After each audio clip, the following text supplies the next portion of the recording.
அஸ்ஸலாமு அலைக்கும் வரஹ்மத்துல்லாஹி வபரகாத்துஹு. கண்ணியத்திற்குரிய சகோதர பெரியோர்களே, தாயிஃப் மாநகரத்தில் அமைந்துள்ள ஹதரத் இப்னு அப்பாஸ் ரதியல்லாஹு அன்ஹு அவர்களது பள்ளி.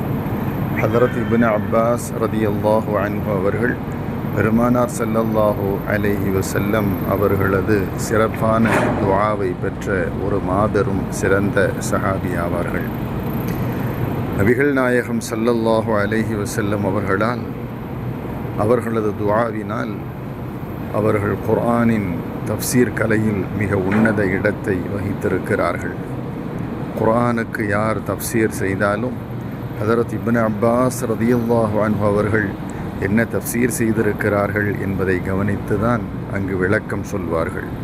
அந்த அளவுக்கு ஹதரத் இப்னு அப்பாஸ் ரதியல்லாஹு அன்ஹு அவர்கள் மார்க்கத்திலே ரயீசுல் முஃபஸ்ஸிரீன், அதாவது குர்ஆன் விரிவுரையாளர்களுக்கெல்லாம் தலைமையான விரிவுரையாளர் என்ற பெயரை பெற்றவர்கள்.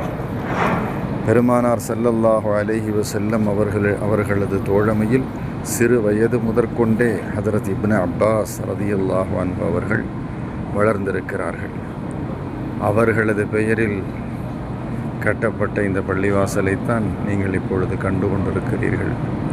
அல்லாஹ்வின் அளப்பெரும் கருணை கிருபையை கொண்டு இவ்வளவு பெரிய பிரம்மாண்டமான மஸ்ஜித் சவுதியின் அரசாங்கத்தினால் அமையப்பெற்று, சுப்ஹானல்லாஹ், இன்று ஹஜ் உம்ராவுக்கு வரக்கூடிய யாவருமே ஹதரத் இப்னு அப்பாஸ் ரதியல்லாஹு அன்ஹு அவர்களது பள்ளிக்கு வராமல் இருப்பதில்லை. அந்த அளவுக்கு இந்த பள்ளி என்பது பிரசித்தி பெற்று விளங்குகிறது என்பதை நாம் பார்க்கிறோம்.